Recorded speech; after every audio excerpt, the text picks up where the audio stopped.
സിംബാബ്വെക്കെതിരെയുള്ള T20 പരമ്പരയിലേക്ക് ഗംഭീര തിരിച്ചുവരവ് നടത്തിയിരിക്കുകയാണ് ടീം ഇന്ത്യ. കഴിഞ്ഞ ദിവസം നടന്ന രണ്ടാം അംഗത്തിൽ 100 റൺസിന്റെ വമ്പൻ ജയമാണ് ശുഭ്മാൻ ഗിൽ നയിച്ച ഇന്ത്യൻ യുവനിര കൈക്കലാക്കിയത്. ഇതോടെ പരമ്പരയിൽ ഇന്ത്യ 1-1 ഒപ്പമെത്തുകയും ചെയ്തു.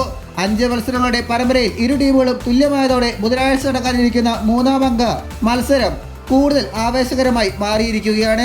മൂന്നാം T20ക്ക് മുൻപുള്ള പരിശീലന മത്സരത്തിൽ മികച്ച പ്രകടനമാണ് താരങ്ങൾ കാഴ്ചവെച്ചത്. സഞ്ജു സാംസൺ, ശിവൻ ദൂബെ, യശസ്വി ജയ്സ്വാൾ, റിങ്കു സിംഗ് തുടങ്ങിയ പ്രമുഖ താരങ്ങളെല്ലാം പരിശീലന മത്സരത്തിൽ ഇറങ്ങിയിരുന്നു. സഞ്ജുവും ജയ്സ്വാളും ശിവൻ ദൂബെയുമാണ് മൂന്നാമത്തെ T20 മുതൽ ഇന്ത്യൻ ടീമിന്റെ ഭാഗമാകുക. വേൾഡ് കപ്പിന്റെ ഭാഗമായതുകൊണ്ട് തന്നെ ആദ്യത്തെ 2 T20 മത്സരങ്ങളിൽ നിന്ന് മൂവരെയും ഒഴിവാക്കിയിരുന്നു. ഇന്ന് നടന്ന പ്രാക്ടീസ് മാച്ചിൽ ഓരോ താരങ്ങളും എത്ര റൺസ് അടിച്ചു എന്നത് നിലവിൽ വ്യക്തമല്ല. അതുമായി ബന്ധപ്പെട്ട കൂടുതൽ കാര്യങ്ങൾ നമ്മുടെ അടുത്ത വീഡിയോയിൽ കൊടുക്കുന്നതാണ്.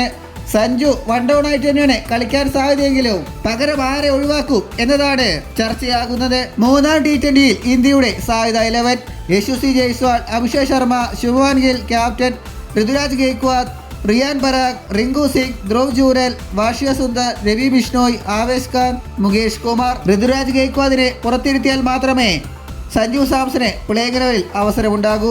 ഇതുപോലുള്ള പുതിയ വാർത്തകൾക്കായി ചാനൽ ഇപ്പോൾ തന്നെ മറക്കാതെ സബ്സ്ക്രൈബ് ചെയ്ത് വയ്ക്കുക.